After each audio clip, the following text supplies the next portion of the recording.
ذمہ داری یہ ہے اس اقرار کے مطابق ہم اپنی زندگی گزاریں، لا الہ الا اللہ کے تقاضے کو پورا کریں، محمد رسول اللہ صلی اللہ علیہ وآلہ وسلم کے تقاضے کو پورا کریں، یعنی پوری زندگی اللہ کی عبادت میں ہو اور وہ عبادت اللہ کے رسول صلی اللہ علیہ وآلہ وسلم کے طور و طریقے کے مطابق ہو۔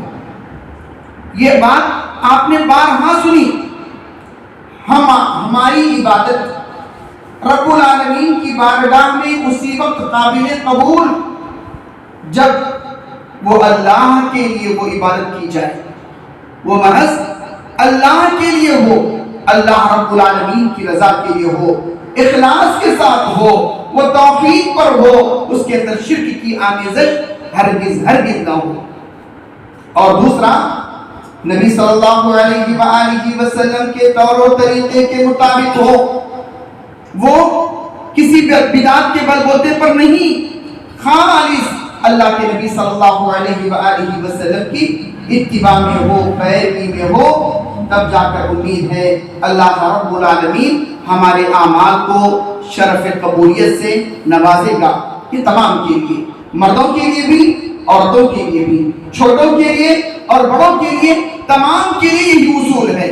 ہم چاہتے ہیں ہماری نماز، ہمارا روزہ، زکوٰۃ، حج، صدقہ و خیرات اور دیگر عبادتیں اللہ رب العالمین کی بارگاہ میں قابل قبول ہو۔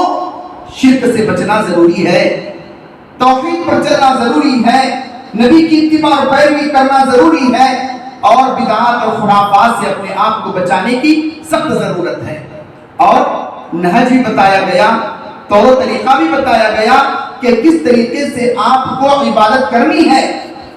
جیسا کہ میں نے آیت کریمہ آپ کے سامنے پڑھی، وہ یہ ہدایت کے واضح ہو جانے کے بعد جو رسول اللہ صلی اللہ علیہ وآلہ وسلم کی مخالفت کرے گا اور ایمان والوں کے راستے کی مخالفت کرے گا۔ نبی کے زمانے میں کون مومن تھے؟ صحابہ کی جماعت۔ یہ صحابہ کی جماعت، یہی سب سے اولین مومن تھے۔ نبی کریم صلی اللہ علیہ وآلہ وسلم کو رسالت ملنے کے بعد، آپ کو نبی بنانے جانے کے بعد اولین مومن صحابہ کرام کی جماعت تھی۔ اور صحابہ کے بارے ہی میں اللہ رب العالمین نے فرمایا فَإِنْ آمَنُوا بِمِثْلِ مَا آمَنْتُمْ بِهِ فَقَدِ اهْتَدَوْا، یعنی اگر تمہارا ایمان صحابہ کے ایمان کے مطابق اگر ہو تو ہدایت یافتہ، تم کامران۔ تو یہاں کہاں اللہ کے نبی صلی اللہ علیہ وسلم کے صحابہ کے طور و طریقے کے خلاف جو بھی کرے گا، رب العالمین فرماتا ہے کہ میں اسی طرف اس کو لگا دوں گا جس طرف اس کا چہرہ ہو۔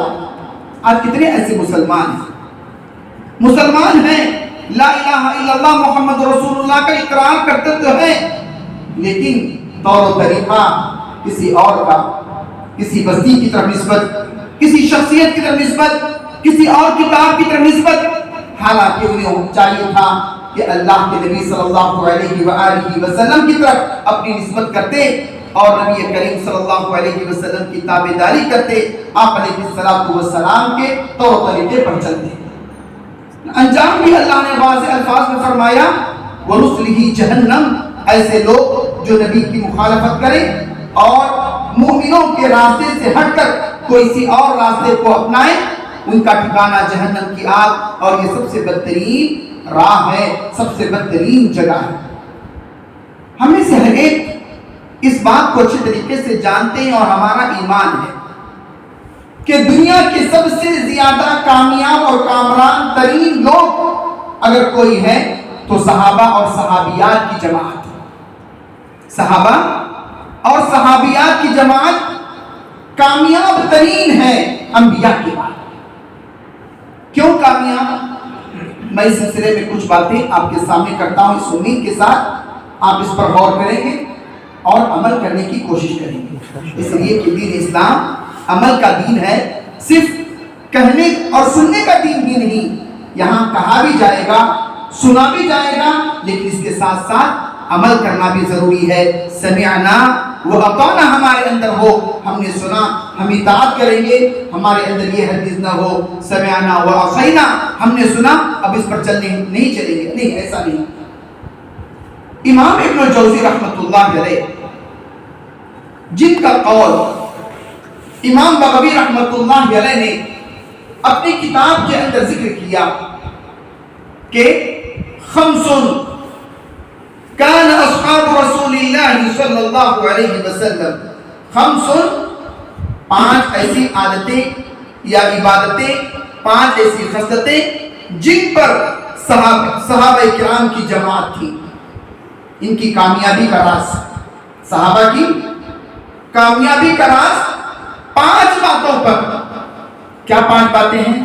ان پانچ باتوں کو ہمارے اندر پیدا کرنے کی ضرورت ہے۔ اللہ سے دعا کریں کہ اللہ وہ چیزیں ہمارے اندر پیدا فرمائے، مردوں کے اندر بھی عورتوں کے اندر بھی اللہ رب العالمین وہ جذبہ، وہ شوق، وہ لگن، وہ طلب اللہ رب العالمین ہمارے اندر بھی پیدا فرمائے اور ہم بھی اسی نہج پر چل کر کامیاب اور کامران ہو جائیں، رب العالمین ہم سے راضی برضا ہو جائے۔ کیا ہیں پانچ چیزیں؟ لزوم الجماعہ واتباع السنہ وتلاوت القرآن وعمارت المسجد والجہاد فی سبیل اللہ۔ یہ پانچ چیزیں، پانچ چیزوں کی آپ اس پر دھیان دیں اور اسے لازم پکڑیں۔ سب سے پہلی چیز یہ لزوم جماعت، جماعت کو لازم پکڑنا۔ جماعت کیا؟ آپ اگر حق پر ہیں آپ جماعت، اگرچہ کہ آپ تنہا ہیں، آپ کے پاس اگر حق ہے آپ اپنی جگہ جماعت ہیں۔ ان ابراہیم کان امہ، ابراہیم علیہ السلام تنہا اپنی جگہ وہ ایک امت تھے۔ اگر آپ کے پاس حق ہے، اور حق کیا؟ اللہ کا کلام، اللہ کے نبی صلی اللہ علیہ وسلم کا فرمان، یہ حق ہے، اس سے بڑا حق کوئی اور نہیں ہو سکتا۔ لزوم الجماعت، جماعت کو لازم پکڑنا۔ نبی کریم صلی اللہ علیہ وسلم کے معزز ایک صحابی عمر بن خطاب رضی اللہ عنہ فرمایا کرتے، لا اسلام الا بالجماعہ، اسلام نہیں ہے مگر جماعت کے ساتھ، اور ولا جماعت الا بالامارہ، اور یہ جماعت باقی نہیں رہے گی مگر امارت کے ساتھ، ان کا ایک امیر ہوگا۔ ولا امارت الا بالطاعہ، اور وہ امیر کیا؟ جس امیر کی اگر اطاعت نہ کرے تو وہ امیر ہی کیا؟ تو اطاعت امارت کے ساتھ، امارت جماعت کے ساتھ، جماعت اسلام کے ساتھ، تو یہ لازم ہے۔ ایسا نہیں چھوٹی سی چھوٹی بات ہو گئی میں الگ ہو گیا، میں الگ مسجد بنا لیا، میں نے الگ مرکز تعمیر کر لیا، نہیں، ہزار اختلافات اگر ہو جائیں پھر بھی آپ کو جماعت کے ساتھ رہنا ہے۔ آپ جانتے ہیں صحابہ کے درمیان بھی جنگیں ہوئی، یہ ان کی اجتہادی جنگ تھی، اللہ رب العالمین تو ان سے راضی برضا ہو چکا، اس کا اللہ رب العالمین نے قرآن کریم میں ذکر کیا، رضی اللہ عنہم ورضوا عنہ، اللہ ان سے راضی۔ اب ان سے اجتہادی جو بھی لفظ ہو، جو بھی کوتاہی ہو، رب العالمین معاف کرنے والا اللہ رب العالمین کے حوالے۔ آپ جانتے ہیں دو بڑی جنگیں ہوئی، ایک ہے جنگ جمل سن 36 ہجری میں، دوسری ہے جنگ صفین سن 37 ہجری میں۔ جنگ جمل ادھر عائشہ صدیقہ رضی اللہ عنہا اور ان کے لوگ، ادھر علی بن ابی طالب رضی اللہ عنہ اور ان کے لوگ، دونوں کے درمیان جنگ ہوئی۔ اب وہ کیا تھی، کیا اسباب تھے، اسے ہم چھوڑ دیں، لیکن اس کے باوجود ان کے درمیان الگ الگ جماعت نہیں تھی۔ جنگ صفین، ایک طرف علی بن ابی طالب تو دوسری طرف علی معاویہ رضی اللہ عنہ وارضاہ، دونوں کے درمیان بھی جنگ ہوئی، لیکن دونوں جماعتیں الگ الگ نہیں، ایک ہی ایک ہی۔ اور یہ بات آپ جانتے ہوں گے، ہمارے نبی صلی اللہ علیہ وسلم نے فرمایا تھا، لا يصلين احدكم الا في بني قريظہ، آپ یہودیوں کی ایک ٹکڑی، یہودیوں کا ایک فرقہ جن کے پاس جانے یا ان کے اوپر خلاف حملہ کرنے کے لیے اللہ کے نبی صلی اللہ علیہ وآلہ وسلم نے صحابہ کو بھیجا تھا، اور آپ نے یہ تاکید فرمائی تھی تمہاری نماز نہ ہو مگر بنو قریظہ کے پاس، اس علاقے میں جا کر۔ صحابہ نکلے، دوران سفر نماز کا وقت ہو گیا، کچھ صحابہ وقت پر نماز انہوں نے ادا کر لی، اور کچھ صحابہ باقاعدہ وقت کے گزر جانے کے بعد وہاں جا کر اسی علاقے میں جا کر نماز پڑھتے ہیں، لیکن آپس میں اختلاف ہونے کے باوجود مخالفت انہوں نے نہیں کی، یا ایک الگ جماعت انہوں نے نہیں بنائی۔ کہنے کا مطلب یہ ہے ہمارے اپنے اندر، ہمارے اپنے سوچ کے اندر ہو سکتا ہے اختلافات ہوں، کسی سے انبن ہو، کسی سے نفرت ہو، کسی سے بغض ہو، لیکن اس کا مطلب یہ نہیں کہ ہم جماعت کو چھوڑ دیں، جمعیت کو چھوڑ دیں، مسجد کو چھوڑ دیں، ہم الگ کچھ بنا لیں، یہ سراسر غلط ہے۔ تو صحابہ کی کامیابی کا راز سب سے پہلی چیز یہ لزوم جماعت کو انہوں نے لازم پکڑا۔ ایک حدیث کے اندر آپ نے فرمایا المؤمن الذي يخالط الناس ويصبر على اذاهم، ایک وہ مومن جو مومنوں کے ساتھ اٹھتا بیٹھتا ہے، ان سے اگر کوئی تکلیف اگر پہنچتی ہو اس پر وہ صبر کرتا ہے، یہ بہتر ہے اس مومن سے جو لوگوں کے ساتھ ملتا ہی نہیں، اٹھتا بیٹھتا ہی نہیں، بالکل الگ رہتا ہے، تنہا رہتا ہے، اس سے کہیں زیادہ بہتر ہے جو لوگوں کے ساتھ ملے، تکلیف اگر پہنچتی ہو تو وہ صبر کرتا ہو۔ یہ پہلی چیز، اس چیز کو ہم اپنے دماغ میں بٹھا لیں اور جماعت کا ساتھ دیں، جماعت کے ساتھ رہیں، جماعت کے ساتھ اٹھے بیٹھیں، اس لیے کہ اس کے اندر خیر ہی خیر ہے۔ ید اللہ الجماع، اللہ رب العالمین کی مدد نازل ہوگی۔ دوسری چیز اتباع السنہ، نبی کریم صلی اللہ علیہ وآلہ وسلم کی اتباع کرنا، پیروی کرنا، آپ کی اتباع کرنا، آپ نے جو کہا اس کی اتباع کرنا، اس کی پیروی کرنا، حالات کچھ بھی ہوں آپ کی اتباع کرنا ہی ہے۔ زندگی کے ہر موڑ میں، کھانے میں، پینے میں، خوشی میں، غمی میں، سفر میں، حضر میں، شادی میں اور انتقال میں، ہر حالت میں ہم نبی کریم صلی اللہ علیہ وسلم کی اتباع کریں، پیروی کریں۔ اللہ رب العالمین نے جگہ جگہ اس کا حکم دیا، یا ایھا الذین آمنوا اطیعوا اللہ واطیعوا الرسول، اے ایمان والو اللہ کی عبادت کرو، رسول اللہ صلی اللہ علیہ وسلم کی اتباع کرو، آپ کی پیروی کرو۔ من یطع الرسول فقد اطاع اللہ، جس نے رسول اللہ صلی اللہ علیہ وسلم کی اتباع کری، جو پیروی جو کرے گا، یقیناً حقیقت میں وہ اللہ رب العالمین کا فرما بردار، اللہ رب العالمین کا عبادت گزار ہے۔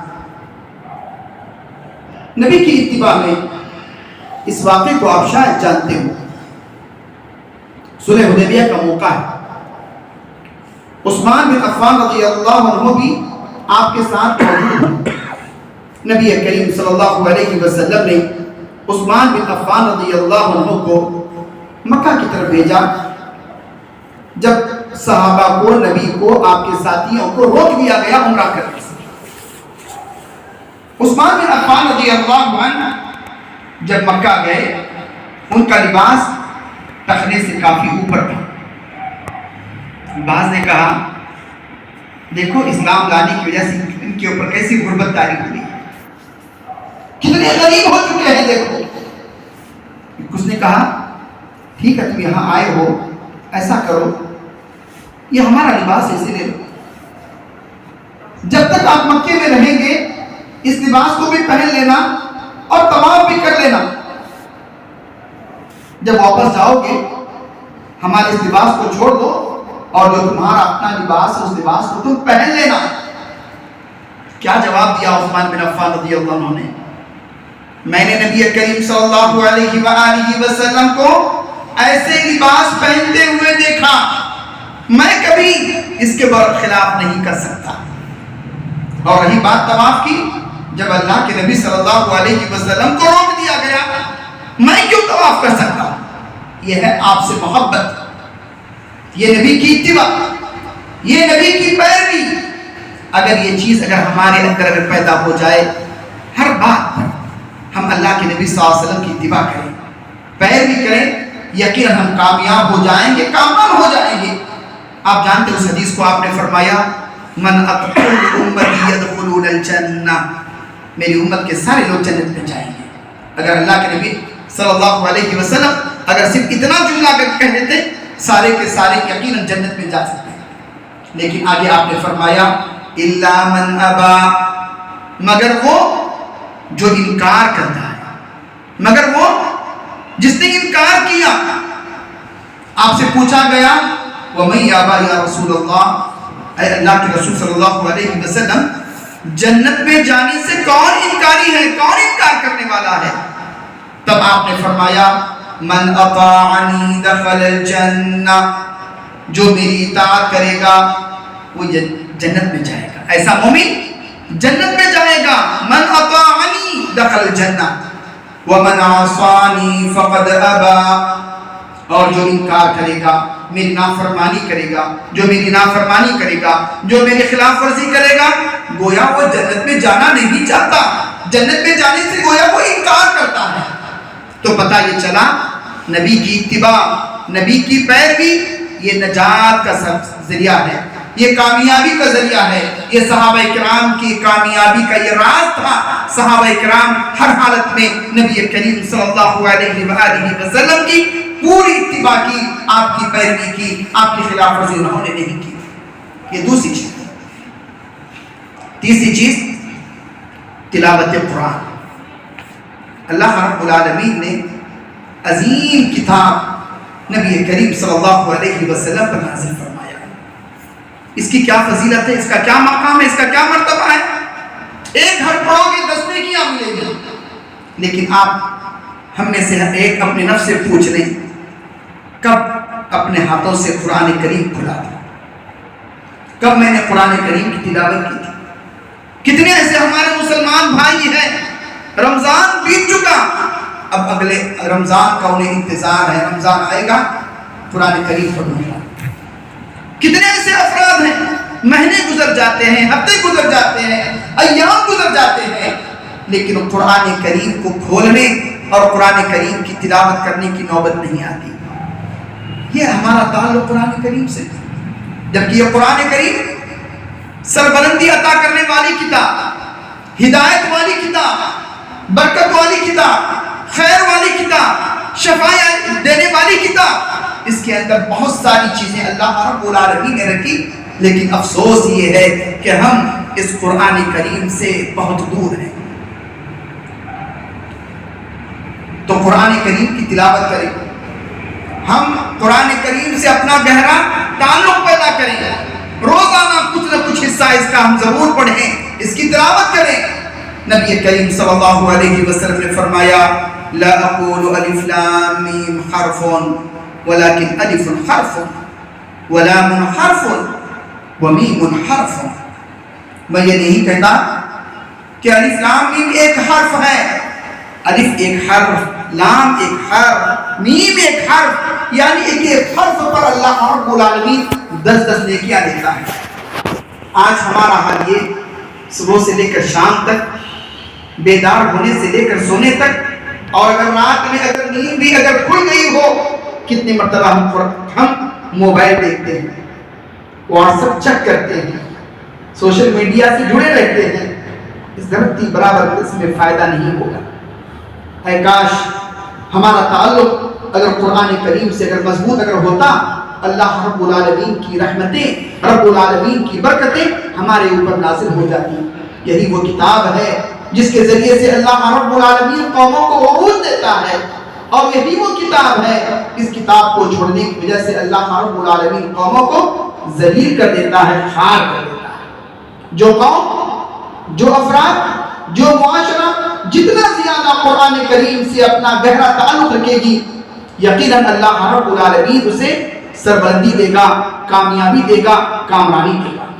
تو یہ تیسری چیز جو صحابہ کرام کی کامیابی کا راز تھا۔ چوتھی چیز عمارت المساجد، مسجد یہ اللہ کا گھر، وَأَنَّ الْمَسَاجِدَ لِلَّهِ، یہ مسجد اللہ رب العالمین کا گھر ہے. فَلَا تَدْعُوا مَعَ اللَّهِ أَحَدًا، اللہ کے ساتھ کسی اور کو مت پکارو. یہ مسجد سجدہ گاہ ہے. فِي بُيُوتٍ أَذِنَ اللَّهُ أَن تُرْفَعَ وَيُذْكَرَ، یہ مسجد اللہ رب العالمین کا گھر ہے جہاں اللہ رب العالمین کے کلمے کو بلند کیا جاتا ہے. یہ مسجدیں اللہ رب العالمین کی رحمت کے نزول کی جگہ ہوتی ہیں. مسجد میں داخل ہوتے ہیں تو اللہ سے ہم یہ دعا کرتے ہیں کہ اللہم افتح لی ابواب رحمتک، اللہ تیری رحمت کے دروازے ہمارے لیے کھول دے. تو مسجدوں کو آباد رکھیں، عبادات سے، تلاوت کلام پاک سے، ذکر و اذکار سے، صبح و شام کے دروس سے. یہ اہل حدیث مساجد کی یہ خصوصیت ہے کہ صبح و شام یہاں دروس ہوتے ہیں، جس سے قوم کی تربیت ہوتی ہے، بچوں کی تربیت ہوتی ہے، بڑوں کی تربیت ہوتی ہے، عورتوں کی تربیت ہوتی ہے. درس قرآن کے ذریعے سے، درس حدیث کے ذریعے سے مساجد کو آباد رکھنا چاہیے. اللہ کے رسول صلی اللہ علیہ وآلہ وسلم نے ارشاد فرمایا کہ جو آدمی مسجد میں ہوگا، تین میں سے کوئی ایک چیز اسے ضرور ملے گی. تین میں سے کوئی ایک چیز اسے ضرور ملے گی. اخ مستفاد، کوئی ایسا بھائی جس سے اسے فائدہ ہو. یہ کیے یا ہے کہ کوئی حکمت اور دانائی کی بات اسے ملے گی. مسجد میں بیٹھے گا، اللہ کا کلام سنے گا، نبی کا فرمان سنے گا، تو اسے کوئی نہ کوئی حکمت اور دانائی کی بات اسے ضرور ملے گی. یا اس کی اپنی اصلاح ہوگی، اس کے اپنے عقیدے کی، اس کے اپنے اعمال کی ضرور اصلاح ہوگی. اور تیسری چیز اور رحمت منتظرہ، یا کہ اللہ رب العالمین کی رحمت جو انتظار میں ہے وہ رحمت ملے گی. آپ جانتے ہیں مسجد میں داخل ہوتے ہوئے آپ دعا کرتے ہیں اللہم افتح لی ابواب رحمتک. مسجد میں آپ داخل ہوئے، آپ نے نماز ادا کی اور نماز کے انتظار میں آپ بیٹھے ہوئے ہیں. باقاعدہ فرشتہ ایسے مصلی کے لیے دعا کرتا ہے، اللہ اس پر رحم کر، اللہ اس پر رحم کر، اللہ اس پر رحم کر. اور اگلی صفوں کا اہتمام اگر جو کیا جاتا ہے، اللہ کے نبی صلی اللہ علیہ وسلم نے ان کے لیے بھی رحمت کی دعائیں آپ نے دی. تو یہ فائدہ ہے مساجد کو آباد کرنے کا. آج آپ دیکھ لیں مسجدیں کہاں آباد ہیں؟ مسجدیں آباد نہیں ہیں. مسجد کی جگہ بازار، کلب اور دیگر اور چیزیں بڑی آباد ہی آباد ہیں. لیکن مساجد جہاں مؤذن دن اور رات میں 5 دفعہ اعلان کرتا ہے آؤ نماز کی طرف، اور آگے کہتا ہے حی علی الفلاح، کامیابی کی طرف آ جاؤ، کامیابی یہاں ہے، سرخروئی یہاں سے ملے گی، کامیاب تم یہاں سے ہو جاؤ گے، آ جاؤ حی علی الفلاح، حی علی الفلاح. لیکن کہاں ہیں لوگ مؤذن کے اس اذان کا جواب دینے والے اور اس کی پکار پر لبیک کہنے والے، مسجد کو آباد کرنے والے؟ کہاں افراد ہیں؟ گنتی کے چند افراد آپ کو مل جائیں گے. اور خصوصی طور پر فجر میں تو افراد کی بہت کمی رہ جاتی ہے. ہمیں چاہیے کہ مساجد کو ہم آباد کریں، مسجدوں کو آباد کریں. انما یعمر مساجد اللہ من آمن باللہ والیوم الآخر، جس کا اللہ پر ایمان ہے، آخرت کے دن پر ایمان ہے، ایسے ہی لوگ مسجدوں کو آباد کرتے ہیں، مسجدوں کو آباد رکھتے ہیں. اور 5ویں چیز والجہاد فی سبیل اللہ، اللہ رب العالمین کی راہ میں جہاد کرنا. جہاد کا مطلب یہ نہیں کہ جائے آپ نے اپنے ہاتھ میں ہتھیار لے لیا اور جا کر کسی کو آپ نے مار دیا، حملہ کر دیا. نہیں، ایک تو جہاد یہ بھی ہے اپنے نفس کے خلاف جہاد کریں، خواہشات نفسانی کو کچلیں، معاشرے کی خرابیوں کو ختم کرنے کی کوشش کریں. معاشرے سے پہلے سب سے پہلے اپنے گھر کے اندر جو خرابیاں ہیں، خامیاں ہیں، کوتاہیاں ہیں، غلطیاں ہیں، انہیں صاف کرنے، انہیں مٹانے، انہیں ختم کرنے، سے دور کرنے کی پوری جد و جہد کریں. اور اگر مال ہو تو مال کے ذریعے سے اللہ کے کلمے کو بلند کرنے کے لیے آپ جو کر سکتے ہیں وہ کریں. آپ کے زبان کے اندر اللہ رب العالمین نے اگر تاثیر دی ہو بھلائی کا حکم دے، برائی سے روکے، لوگوں کو خیر کی طرف بلائیں، شر سے لوگوں کو منع کرے، روک دے۔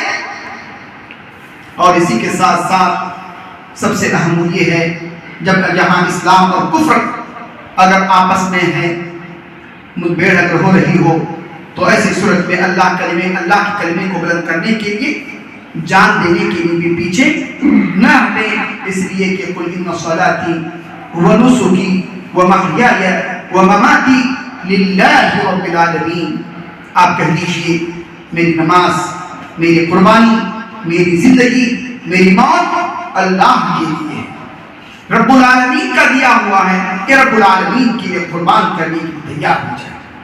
تو یہ 5 اہم چیزیں ہیں، اگر ان 5 چیزوں پر اگر ہم جمے رہیں، ڈٹے رہیں اور اس پر اگر عمل کریں، یقین مان لیجئے ہم کامیاب ہو جائیں گے، سرخرو ہو جائیں گے۔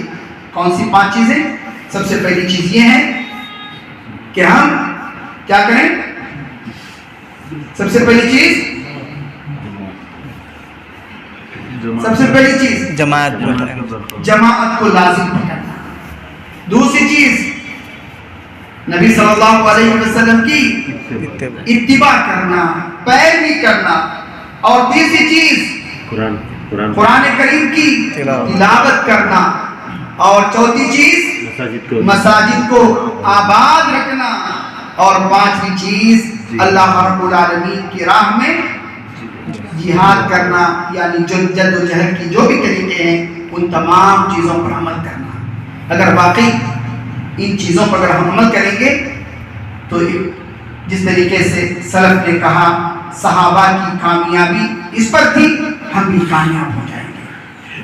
تو اس کے اوپر ہم تمام کو دھیان دینے کی ضرورت ہے، تدبر کرنے کی ضرورت ہے، غور و فکر کرنے کی ضرورت ہے، اپنی زندگی کا جائزہ لینے کی ضرورت ہے، اور ہم اپنے آپ کو کامیاب ہونے کے لیے صحابہ کے اسی نہج پر چلنے کی کوشش کریں۔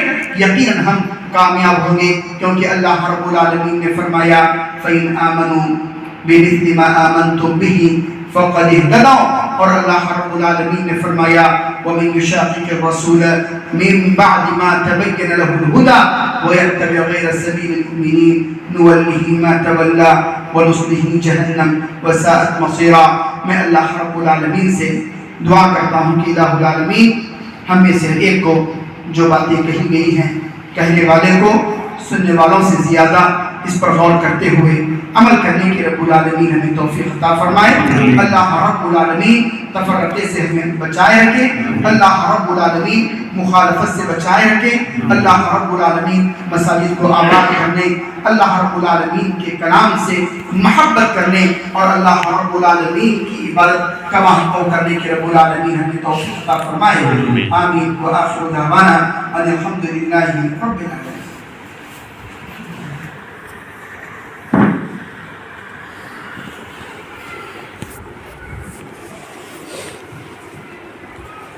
جزاک اللہ خیر و احسن الجزاء، زادک اللہ علما، بارک اللہ فیکم۔ ماشاءاللہ بڑا ہی پرمغز خطاب تھا شیخ کا۔ شیخ نے کئی اہم باتیں بتائی، الحمدللہ۔ ہم دعا کرتے ہیں اللہ تبارک و تعالی